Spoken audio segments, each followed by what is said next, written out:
Welcome to ரகோர் lock. இப்போ நம்ம எங்கே போகிறோம் அப்படின்னு பார்த்தீங்கன்னா, திருவள்ளூர் டிஸ்ட்ரிக்ட் தான் போகிறோம்.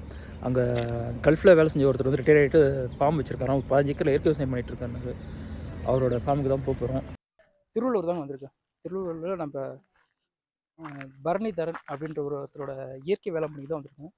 15 ஏக்கர் விவசாயம் பண்ணிகிட்டு இருக்காருங்க.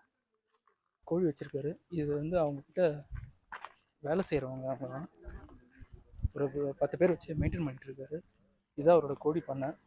10 கோழியில் ஆரம்பிச்சாராம். இப்போ ஒரு 100 கோழி கிட்ட வச்சிட்ருக்கேன் அப்படின்னாரு. கோழி மட்டும் இல்லாமல் பாத்தம் வச்சுட்ருக்காரு. அது மட்டும் இல்லாமல் ட்ராகன் நீங்கள் பார்க்குறீங்களா, இங்கே டயர் மாதிரி ஒன்று இருக்கு பார்த்தீங்களா, இதுதான் ட்ராகன் செடி. ட்ராகன் ஃப்ரூட் எல்லாம் கேள்விப்பட்டிருப்பீங்க. நானே இந்த பசுமை விவசாயம்னு ஒரு சேனல் ஒன்று வச்சுருக்கேங்க. அதில் வீடியோ பார்த்துருப்பீங்க. அதில் வந்து இந்த ட்ராகன் ஃப்ரூட் பார்த்துருப்பீங்க. நீங்கள் ட்ராகன் பார்த்தீங்களா எப்படி இருக்குது அப்படின்ட்டு. கிலோ 1000 ரூபா ஏதோ சொல்லிட்டு இருந்தாங்க. இந்த ட்ராகன் ஃப்ரூட் பார் எப்படி வந்திருக்கு பாருங்கள். ஆனால் அது கொஞ்சம் எக்ஸ்பென்சிவ் தாங்க. ட்ராகன் ஃப்ரூட் பண்ணிகிட்ருக்காங்க. அதுக்கிட்ட இல்லாமல் மாச்செடி பண்ணிக்கிறாங்க. இந்த பண்ணையை வந்து அவர் பார்த்தீங்கன்னா ஒரு 15 வருஷத்துக்கு முன்னாடி வாங்கி போட்டிருக்காருங்க. அப்போ லீஸுக்கு தான் விட்டுருக்காரு. அதுக்கப்புறம் என்ன பண்ணியிருக்காருன்னா, கல்ஃபில் வேலை செஞ்சுருந்தாராம். அம்மா அந்த வேலை முடியல அப்படின்றத அந்த வேலையை விட்டுட்டு அதுக்கப்புறம் இயற்கை பண்ணைக்கு வந்துட்டுருக்காரு. இங்கே பாருங்கள், எல்லாரும் வந்து வெளியில் தான் விவசாயம் பண்ணாங்க. இவர் இந்த கூடாரம் அமைச்சு இதில் விவசாயம் பண்ணிட்டுருக்காருங்க. இதுக்கு வந்து கவர்மெண்ட் வந்து மானியம் கொடுத்துருக்கு 10 லட்ச ரூபா. இந்த 10 லட்சத்தை அவர் வேற மாதிரி பேசி 10 லட்சத்தை வந்து 0 ஆக்கியிருக்காருங்க. அந்த கதையை அவர்கிட்ட சொன்னார். அந்த கதையை நான் சொன்னேன்னா பிரச்சனை ஆகிடும். அதனால் அதை நான் வெளியில் சொல்லலை. நான் அரசு அதிகாரிகள் எந்த அளவுக்கு ஊழல் பண்ணுறாங்க அப்படின்றத வந்து புட்டு வச்சாருங்க. இவரோட பணையை பாருங்கள். உள்ள தெரியுங்களா, உள்ள ஒரு சைடு பார்த்தீங்கன்னா வெங்காயம், கத்திரி, தக்காளி, அவ்வளோங்க கேரட் பண்ணுறாங்க. இந்த இடத்துல நூல்கோல் பண்ணிகிட்டு இருக்காங்க. அதாவது ஊட்டியில் வர என்னென்ன காய்கறி வருதோ அது எல்லாத்தையும் இங்கே பண்ணிகிட்ருக்காரு. மா வச்சுருக்காங்க. ஆக்சுவலாக இந்த இடத்துல இந்த தடவை நிறைய மழைன்றதால மாலை வந்து காயில் தான் வரலைங்க. இப்போ அவர் கொய்யா தோட்டத்துக்கு தான் போகிறேன். அந்த கொய்யா பார்த்தீங்கன்னா முழுக்க இயற்கையில் தாங்க பண்ணிட்டுருங்க. கொய்யா தோட்டத்தில் பார்த்தீங்கன்னா கொய்யா சாப்பிட்டேன். நல்ல செம்ம இனிப்புங்க. இனிப்பு அந்தளவுக்கு ஒரு இனிப்பு. அது எல்லோ கலர் தெரியுது பார்த்தீங்களா, மஞ்சள் கலரில். அதுதான் ஒரு கொய்யா தோட்டம் போயிருந்தேன். அப்படியே இருந்தது. இவர் பார்த்தீங்கன்னா முழுக்க இயற்கையில் தான் பண்ணிகிட்ருக்காரு. டெக்னிக்கலாக பண்ணிகிட்ருக்காரு.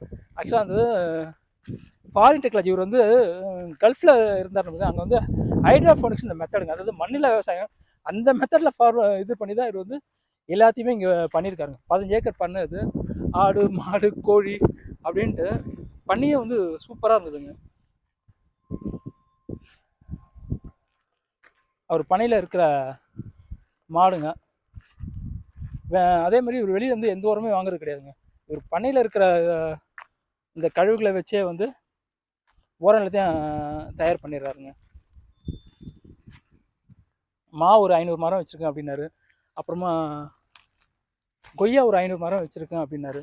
அது மட்டும் இல்லாமல் மீன் பண்ணை வச்சுருக்காரு. நிலக்கடலை பண்ணியிருக்காரு. பாசிப்பயிறு, உளுந்து, நெல், எள்ளு அப்படின்ட்டு முழுக்க இயற்கை பண்ணியிருக்காரு. இவர் சொல்கிற ஒரு விஷயம் என்ன அப்படின்னு பார்த்தீங்கன்னா, நான் எதையுமே லாபத்துக்காக பண்ணலப்பா அப்படின்ட்டாரு. அதை வந்து இப்போ நிறைய பேர் கீரை விற்கிறாங்க. இயற்கையில் விளைஞ்ச கீரைனா அதுக்கு ஒரு ரேட்டு சொல்கிறாங்க, செயற்கையில் விளைஞ்ச கீரைனா அதுக்கு ஒரு ரேட் சொல்கிறாங்க. ஆனால் இவர் என்ன சொல்கிறாருன்னா, எல்லாருமே போய் சொல்கிறாங்கப்பா, இயற்கையும் சரி செயற்கையும் சரி ஒன்று தான். செயற்கையில் விளைஞ்சால் என்ன ரேட் வந்து ஒரு கீரை கட்டுதோ அதே தான் வந்து நான் இயற்கையிலையும் வந்து விளைவிச்ச கீரைக்கு நான் தரேன் அப்படின்றாரு. நான் லாப நோக்கத்துக்காக பண்ணலை, நல்ல ஒரு ஆரோக்கியமான உணவு வந்து எல்லாருக்கும் கொடுக்கணும் அப்படின்றது தான் பண்ணிகிட்ருக்கேன் அப்படின்னாரு. இது அவரோட மாடு தான். அது என்ன ரகம்னு தெரில. ஆனால் இது வேலூருக்கு ஒரு ரகம் ஒன்று இருக்குங்க. ஆனால் ஏமாந்தா முட்டிடும் அப்படின்னு தான் நினைக்கிறேன். ஆனால் பார்க்குறதுக்கு ஒரு மாடு இருக்குது. மாடுக்கிட்ட போனால் நம்ம யாரும் அங்கே குத்து வாங்குறது, அந்த வழியை தாங்குற அளவுக்கு உடம்புல தெம்பில்லை, மனசுலேயும் தெம்பில்லை. அதோட மரம் அது இல்லாமல் அங்கே பாருங்கள் கைத்திருக்கோம் வித்தியாசமாக அந்த இடத்துல பண்ணியிருக்காரு. இப்போ எனக்கு டைம் கிடையாது, அதனால் சும்மா மேலோட்டமாக காட்டுறேங்க. 15 ஏக்கர் பண்ணை ஒரு 10 ஆள் வச்சு மெயின்டைன் பண்ணிகிட்ருக்காரு. உண்மையிலே ரொம்ப சந்தோஷமாக இருக்குங்க. நான் அவர்கிட்ட பேசும்போது பெருசாக எதுவும் பண்ணலை அப்படின்னு நினச்சேன். அவர் பண்ணைக்கு வந்து பார்க்கும்போது தான் தெரியுது ஒரு நாள் 10 நானே ஒரு 11 வீடியோ எக்ஸ்ட்ரா நான் எடுத்துருக்கேங்க. அந்தளவுக்கு நல்லா பண்ணியிருக்காரு. என்ன ஒரு ஹைலைட்டான விஷயம்னா தோட்டத்தை அவ்வளோ க்ளீனாக வச்சுக்காருங்க. சில தோட்டத்துலாம் போகும்போது அந்த பயம் இருக்கும், உள்ளே எதனா பாம்பு எதனா இருக்குமோன்ட்டு.